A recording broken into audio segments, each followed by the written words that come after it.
Iya, yang tetap yang pertama itu ditanya udah sholat apa belum. Lagi pelajaran apa yang diberikan orang tua yang sampai saat ini masih tersimpan dalam hati Anda dan bahkan jauh Pada boleh itu.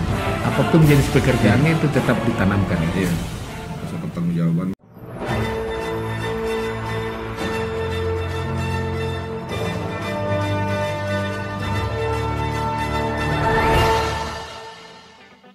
Assalamualaikum warahmatullahi wabarakatuh. 102,3 Resi suara, satu kata penumpangnya pasti selalu di hati. Mengudara dari lantai 3 gedung radio Start FM di Jalan MD Lama, Kelurahan Kota Siantar, Penyambungan Mandeling Natal pagi, Madinah pagi, selama 1,5 jam ke depan hingga formasi pukul 11.30 kita kembali bersua di program Talk Show Ruang Paslah, Cerdas dan Inspiratif, mengungkap cerita di balik berita. Sahabat Start FM teguh pada pendirian dan tidak terpengaruh oleh dorongan serta guncangan dari berbagai arah, menunjukkan konsistensi dan integritas yang akan membawa seseorang pada jalan kesuksesan. Lalu bagaimana jika duduk di pucuk tertinggi penyelenggara pemilu di daerah yang harus berhadapan dengan politisi yang syarat pada kepentingan? Ini sahabat Istatep Ruang Paslah menghadirkan Ketua Komisi Pemilihan Umum Kabupaten Mandeling Natal, yaitu Bapak Fadilah Sarip SH, dalam tema Fadilah Sarip, Pilkada, Demokrasi, dan Keluarga. Assalamualaikum Pak Fadilah. Terima kasih atas kesediaannya hadir di studio, karena memang kita sudah beberapa minggu ini melakukan komunikasi agar ada waktu ya. Tapi hari ini alhamdulillah waktu sudah luang, karena satu tahapan yang agak mengganggu, bukan mengganggu barangkali ya. Satu tahapan selesai, proses pendaftaran para calon pilkada telah selesai gitu ya. Tapi perasaan lega nggak?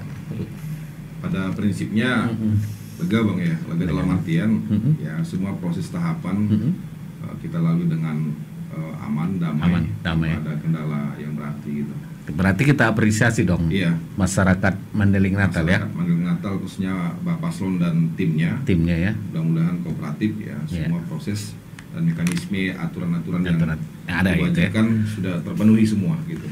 Oke, baik. Terima kasih tentunya Pak Fadilah sudah hadir di sini. Nah, kita akan mengulik perjalanan kisah kehidupan dari seorang Ketua KPU Mandeling Natal. Lahir dan tumbuh di pinggiran laut. Ini gelombangnya besar berarti, apalagi lautnya yang berbatasan langsung Samudra Hindia ya, Pasifik. Salah-salah arah bisa ke Australia itu ya. Nah, artinya bisa dibilang bahwa Anda adalah anak yang tumbuh di daerah pesisir. Katanya anak-anak pesisir ini hidupnya menyenangkan di masa kecil, bisa bermain di laut, bisa menangkap ikan dan sejenisnya, bisa main di pantai gitu ya. Nah, menangkap ikan dan sejenisnya itu tentunya sesuatu yang dapat menggambarkan kebahagiaan. Bagaimana sih kehidupan Anda di masa kecil? Perlu saya ceritakan sedikit bang. Sebetulnya saya di Natal hanya sampai SD bang. Sampai SD? Iya. Berarti dari SD tahun 95 saya langsung berangkat dari Natal sekolah di luar daerah. Di luar daerah ya? Jadi saya dulu pesantren di Spiro, mulai dari Sanawiyah sampai Aliyah, sampai selanjutnya kuliah di Medan. Gitu di Medan ya. Jadi masa kecilnya itu dari usia berapa itu ya? Sampai 6 tahun ya? Iya. Sampai 12 tahun lah ya? Iya. Dari masa itu. Ya mulai pertama SD lah, umur 6 tahun, 6 tahun sampai umur 15 tahun lah. 15 tahun terus di saya di Natal. Setelah itu saya udah berangkat dari Natal gitu ya. Jadi tapi masa besarnya justru di luar Natal di luar gitu. Natal ya. Tapi di masa kecil itu memang di Natal ya. Di Natal ya. Apa yang masih diingat waktu masa kecil itu lagi bermain di pantai? Seperti yang Bang Paslah ceritakan tadi lah. Dunianya anak-anak ya. Ya bermain dengan tanpa ada beban. Ya semua kita lakoni, semua kita apa yang dianggap senang lah pada saat itu kan, waktu namanya juga masih anak-anak kan gitu kan. Iya. Tapi memang ya dunia pantai memang tidak lepas dari kita anak pantai kan, pasti apanya laut gitu kan, laut, sungai ya. dan seterusnya gitu kan. Memang masa situ sangat indah sekali ya, Ya, Mas. Ternikmatilah masa kecil itu ya. Bang. Kata orang sekarang tidak kurang hiburan atau tidak kurang kenikmatan masa kecil gitu kan. Ya. Kita yang tumbuh lahir di 80-an 90-an kan situasi dan kondisi pada saat itu kan memang masih ini kan Bang ya. Masih natural ya. Sekarang kan kalau anak sekarang udah gadget apa yang lain kan. Zaman-zaman kita dulu kan belum ada hal-hal yang seperti itu kan. Nah, seperti itu gitu. Ini Anda itu termasuk orang yang sering dimarahi nggak? Dimarahi oleh orang tua karena lalai mungkin atau karena keasikan bermain gitu? Alhamdulillah ya, saya bersyukur didikan dan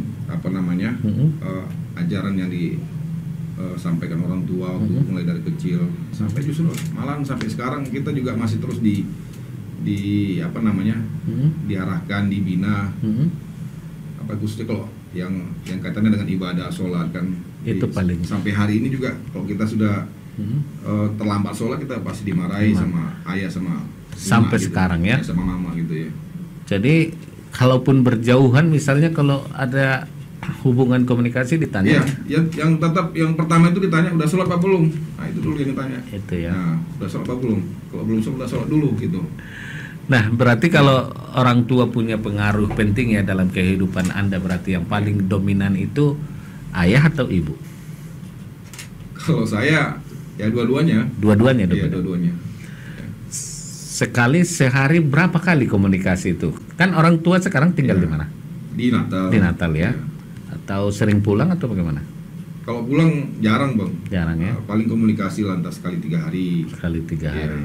Telepon tanya kabar gimana kan? Iya. Dan itu memang masih tetap masih tetap ditanyakan terkait dengan paling penting adalah sholat itu ya. Itu yang pertanyaan pertama yang biasanya yang kalau udah bertelepon berkomunikasi udah sholat apa belum? Itu ayah atau ibu? Ayah, ibu juga. Ibu juga. Kedua ya. Pesan apa lagi? Ya jangan lupa sholat. Ya baguskan hubungan komunikasi, pergaulan sosial. Ya, itulah intinya, lebih kepada inilah hal-hal yang positif lah. Yang positif ya. Dan itu yang diingat terus ya pesan itu ya. Kalau kemana-mana pun itu pasti Bang, karena itu juga terus terinspirasi, terus menjadi perbaikan ke depannya gitu. Oke, terus apa lagi pelajaran apa yang diberikan orang tua yang sampai saat ini masih tersimpan dalam hati Anda dan bahkan bisa menjadi motivasi? Pesan apa gitu? Yang jelasnya pertama ya disiplin, kedua rasa tanggung jawab. Disiplin, rasa tanggung jawab pada pekerjaan apapun itu. Apapun jenis pekerjaannya itu tetap ditanamkan ya. Iya, rasa pertanggungjawaban dan justru yang ditanamkan sama orang tua itu bukan hanya pertanggungjawaban kepada manusia, yang paling utama itu ya pertanggungjawab kepada Allah kan. Pada Allah ya. Jadi itu kan pasti terus akan melekat sama kita. Ya ketika kita melakukan pekerjaan, kita akan melakukan sesuatu hal yang paling pertama dan utama itu yang kita ingat itu ya pertanggungjawaban akan kita berikan kepada Tuhan, kepada Allah Subhanahu Wa Taala gitu, dari apa yang sudah kita kerjakan. Dan itu ditekankan terus sama orang tua ya, bahwa apapun jenis pekerjaannya, dimanapun kita itu jujur, kemudian bagaimana harus dipertanggungjawabkan. Seperti itu dia punya. Pesan ini terus diingat. Ya, intinya kita dalam dalam mengarungi kehidupan ini kan, dalam melaksanakan suatu pekerjaan dan kegiatan-kegiatan lainnya kan, kita harus punya apa dulu Bang, apa intinya punya dasar dulu dalam sebelum melaksanakan kegiatan itu atau pekerjaan itu, dasarnya apa, tujuannya apa, dan endingnya seperti apa kan gitu kan. Itu kan hal-hal prinsipil yang memang harus kita ketahui dulu di awal kan gitu kan. Jadi sama juga saya sebelum melangkah ikut bergabung menjadi penyelenggara, saya juga harus pahami betul ini tugasnya seperti apa, nanti jadinya seperti apa, pertanggungjawabannya seperti apa. Ya itu harus terus diupdate dan dipelajari terus bang. Dipelajari terus ya. Intinya jangan bosan lah untuk belajar, jangan bosan untuk ini. Tidak bosan untuk selalu berbuat baik. Berbuat baik ya. Benar. Itu intinya ya. Oke, baik. Dari data yang kami peroleh setelah lulus SD di Natal gitu ya, Anda melanjutkan studi ke MTS dan Madrasah Aliyah gitu ya di Kiai Haji Ahmad Dahlan Sipiro. Kenapa Anda sekolah di sana? Ya kalau cerita kita flashback ke belakang bang ya. Dulu ada di Natal itu senior saya di pesantren kan gitu kan. Pulang ke Natal pas bulan Ramadan ya, bulan puasa. Nah, jadi ceramah di masjid. Jadi ayah inilah apa namanya, terinspirasi lah dari keberanian dan dari senior-senior kita yang pulang kampung pas bulan puasa, kasih tausiah, ceramah-ceramah. Ya namanya orang tua pasti bangga ya. Bangga, ataupun dia juga ingin anaknya seperti itu, memberi ada contoh yang langsung dilihat oleh anak ya. Nah dia pada prinsipnya pada saat itu ayah ya ingin juga seperti apa nih anak saya ini ke depannya nih ya minimal anak saya harus bisa juga seperti ini, bisa memberikan tausiah ceramah di depan jamaah, depan masyarakat kayak gitu. Nah sekarang orang tua ayah itu sudah menjadi ketua KPU, ada nggak rasa apa gitu kan? Wah ini anak saya kenapa nggak jadi ustadz, kok jadi KPU begitu kan? Jadi dulu setelah tamat sanawiyah aliyah, kalau saya sih keinginannya saya IAIN, jadi UIN sekarang lah ya. UIN ya? Ya UIN sekarang ya. Jadi supaya lebih matang agamanya dari sanawiyah aliyah sampai nanti IAIN kan, perguruan tinggi negeri. Tapi memang pada saat itu batin saya berontak. Saya memang tidak ada minat ke situ. Ya mungkin saya lebih lebih di dunia inilah, dunia ya katakanlah di masyarakat sosial gitu kan. Nah, jadi saat itu saya sampaikan sama ayah, saya mau masuk fakultas hukum aja ya. Fakultas hukum. Iya, saya nggak mau di IAIN kayak gitu kan. Ayah waktu itu sampai marah, sempat marah ya. Iya. Oh tidak bisa gitu ya. Jadi saya bilang, ya saya nggak mau IAIN, saya bilang gitu kan. Udah sampai terakhir, udah kalau kamu memang tidak mau nuruti apa yang saya mau, yang ayah mau, ayah inginkan, udah kamu urus aja sendiri. Sempat ada begitu ya. Jadi saya waktu itu langsung berangkat ke Medan. Kebetulan kan abang sudah kuliah di Medan. Iya. Abang kuliah di Fakultas Kedokteran. Ya saya ditemani di hari pertama aja, ini kampusmu. Nah udah begini apanya. Nah, udah saya langsung sendiri aja urus semua apa persyaratan apa semua ya saya urus semua. Sampai saya tamat kuliah, sampai sarjana kan. Jadi lebih kepada ya keinginan kuat lah dari dalam hati. Keinginan dan itu tekad ya, yang kuat ya untuk bisa inilah. Tapi memang waktu itu ada niat ya untuk menunjukkan bahwa Anda mampu misalnya untuk di situ.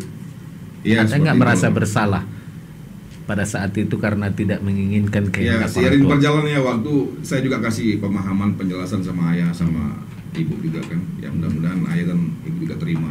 Lama-lama menerima gitu ya? Dengan pilihan saya pada saat itu kan. Orang tua menginginkan kalau bisa jadi ustadz lah gitu loh kan. Kayak Ustadz Somad misalnya ya. Nah, pada saat itu ya flashback lagi ya, karena memang kita tadi sudah berbicara tentang pendidikan di perguruan tinggi. Kenapa sih sebenarnya memilih swasta bukan negeri? Kan banyak di sekolah negeri pada masa itu lebih prestisius lah dibandingkan swasta, tapi ini adalah kecenderungannya masuk ke pesantren gitu. Iya. Ya gimana bang ya, pada saat itu saya juga ikut proses apa nama bang, SNMPTN ya. Iya. Saya ikut ujian, saya ikut bimbingan juga sebelumnya kan. Iya. Tapi memang pada saat itu ya saya kalah untuk masuk ke perguruan tinggi negeri. Jadi alternatifnya ya perguruan tinggi swasta. Swasta gitu. Karena keluarga mulai dari tulang dulu kan, dari paman sudah di WISU, abang juga di WISU, ya udah saya gabung di WISU aja. Jadi dan memang salah satu perguruan swasta di Sumatera Utara itu yang boleh dikatakan kategorinya bagus itu termasuk WISU ya. Iya, pada saat itu memang fakultas hukum dan kedokterannya juga lagi ini kan pada saat itu kan.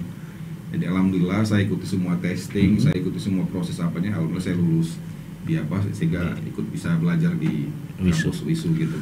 Hukumnya hukum apa sih?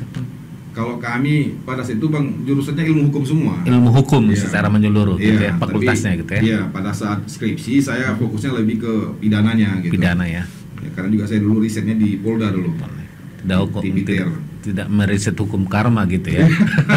Mungkin nanti bisa belajar dari Bang Apel masalah karmanya. Oke, tapi yang jelas Pak Fadilah Sarip ini sudah menjadi seorang komisioner, salah satu komisioner, dan bahkan menempati posisi ketua di daerah Kabupaten Natal. Usai menyelesaikan pendidikan di Sipirok, seorang Sarip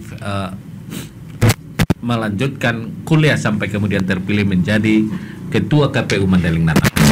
Bagaimana perjalanan karir beliau dan apa saja tantangan menjadi seorang Ketua KPU? Tetap bersama kami di Ruang Paslah.